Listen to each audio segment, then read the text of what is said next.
Man, we got to take a big breath before this one.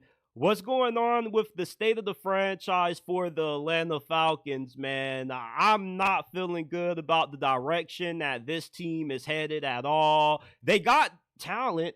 They've drafted okay. You got Drake London, B. John Robinson, Michael Penix Jr. is a stud. You got a really talented offensive line, but outside of AJ Terrell, you don't really have too many great players on defense, and that was pretty evident with how they looked this past season. And I feel with how bad the Falcons defense played in Raheem Morris' first season, it shows that he's going to end up eventually getting fired, because if you specialize in a particular area of the football and that's the worst side of the ball for your team, it's a clear indicator that you're not that good at what you got hired for. If you were a defensive coordinator and you end up becoming a head coach, you're supposed to be good on that side of the football. That should be the most tightened up side of the ball on your team, not the worst.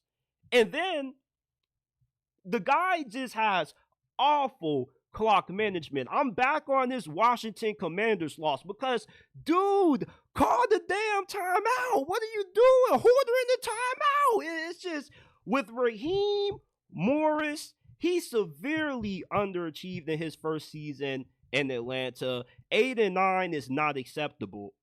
I'm surprised he still has a job. The Falcons, with the collapse they had this past season, starting 6-3 and then finishing 2-6 to end the year, that's a fireable offense. This was the same team that was favorites to win the NFC South. They were favorites. When you still lose the division to the same team that you swept, it shows how bad you are. And they were terrible against any team with a good record that they played. Outside of that, when they had against the Philadelphia Eagles and when Kirk Cousins caught the Holy Ghost of Tom Brady in his prime, those are really the only good games they had against competent playoff quality opponents. And for any of you Falcons fans that want to come into the comment section and argue with me talking about man, it's only year one, JT, like, you're being too harsh, the expectations were not that high, that's BS, man. You don't trade for Matt Judon before week one of the season and then sign Justin Simmons before the season if you're not going all in. The Falcons believed that they were going to be a playoff team this year. You don't give Kirk Cousins a massive contract in free agency if you were aiming to win this year. Because if that wasn't the case and the goal was the build for long-term success, then you should have been like, okay, we're going to get a quarterback, rather it be Michael Penix or somebody else. We're going to draft the rookie and we're going to build around him. You would have more money to spend in free agency to get an edge rusher that you so desperately need. And Raheem Morris, back on him, look, he could be the worst head coach in the NFL going into next season. With everything that went wrong for the Falcons this year, a lot of the blame needs to be placed on his shoulders. The unforgivable clock management, waited forever to start Michael Penix, defensive-minded coach, but the defense was a 24/7 open fly zone. There's no reason to be optimistic about the Falcons' chances of making it to the playoffs next season. The only good things about this team is that they got a good offensive coordinator in Zach Robinson. He was a good hire. Hell, they should make him the head coach if they move on from Raheem Morris. Michael Penix is a stud, and the offense is stacked. But other than that, man, it's not looking good. They're under the cap by $8.6 million. 27th in the NFL in available cap space to spend. They hired Jeff Ulbrich as their defensive coordinator. Oh, let me not forget about this one.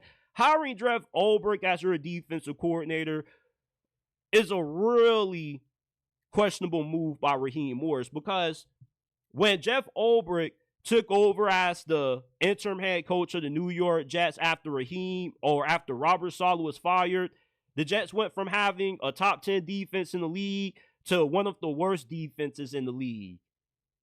And yet Raheem Morris thought the same guy who ruined one of the NFL's premier defenses was a great hire to help improve his defense that he's supposed to specialize in, yet he decides that he wants to hire somebody else to do it. Nothing wrong with that, but it's just, I still don't understand the logic with that. If you have offensive-minded coaches taking head coaching gigs and deciding to call the plays, why aren't you doing it as a defensive-minded coach?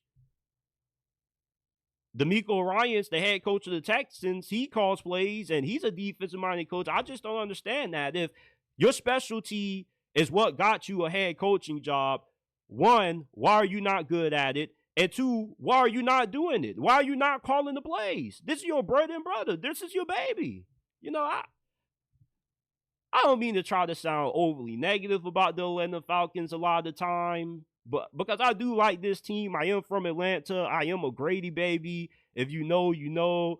So I do like the Falcons, but I'm really not optimistic about where they're headed going into this offseason at all.